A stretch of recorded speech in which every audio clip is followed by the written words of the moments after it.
एक घने जंगल में एक नन्हा खरगोश गोलू खुशी खुशी अपनी मांद में रहता था। गोलू बहुत चंचल और शरारती था। वह हर समय उछलता कूदता रहता और हर किसी से दोस्ती कर लेता। उसकी आदत थी कि वह हर नई चीज को जानने और देखने के लिए उत्सुक रहता। एक दिन गोलू जंगल में घूमते घूमते एक गुफा के पास पहुंचा।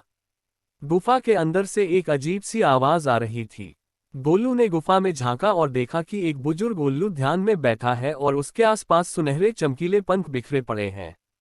गोलू को यह सब देखकर बहुत आश्चर्य हुआ। उसे लगा कि यह पंख शायद किसी जादू का हिस्सा है।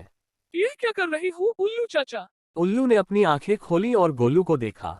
वह एक समझदार और अनुभवी उल्लू था जिसे जादू टोने का भी थोड़ा ज्ञान था।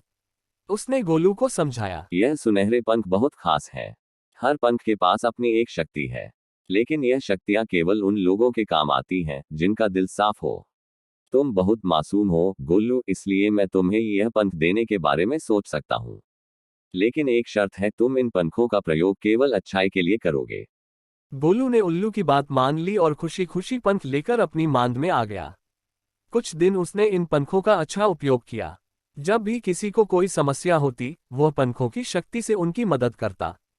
धीरे धीरे गोलू की जंगल में बहुत तारीफ होने लगी और सभी जानवर उससे दोस्ती करना चाहते थे। लेकिन फिर गोलू के मन में लालच घर करने लगा। उसने सोचा, अगर इन पंखों की शक्ति से मैं दूसरों की मदद कर सकता हूँ, तो क्यों न इसका उपयोग अपनी शक्ति और संपत्ति बढ़ाने में करूँ। यह सोचकर उसने पंखों की मदद से अपने चारों ओर चमकीले पत्थरों और खाने पीने की चीजों का ढेर लगा लिया। अब वह दिन रात अपनी मांद में बैठा रहता और उन चीजों का आनंद लेता। कुछ समय बाद जंगल में आपस में अनबन और लड़ाई झगड़े बढ़ने लगे। जानवर परेशान थे क्योंकि अब गोलू उनकी मदद नहीं कर रहा था और पंखों की शक्तियों का दुरुपयोग कर रहा था। सभी जानवर परेशान होकर उल्लू के पास गए और उनसे गोलू की शिकायत की। उल्लू ने यह सब सुना तो उसे बहुत दुख हुआ।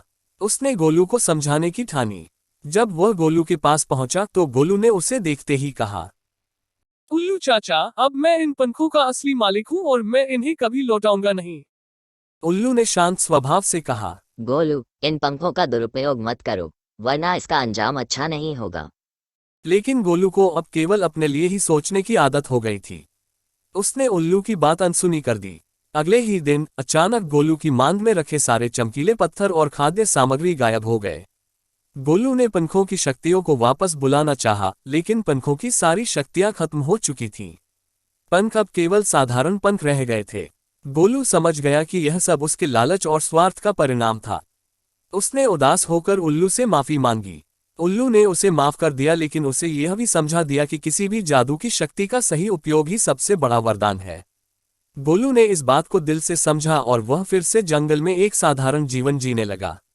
उस दिन के बाद से गोलू हमेशा दूसरों की मदद करता रहा और कभी भी किसी चीज के लिए लालच नहीं किया।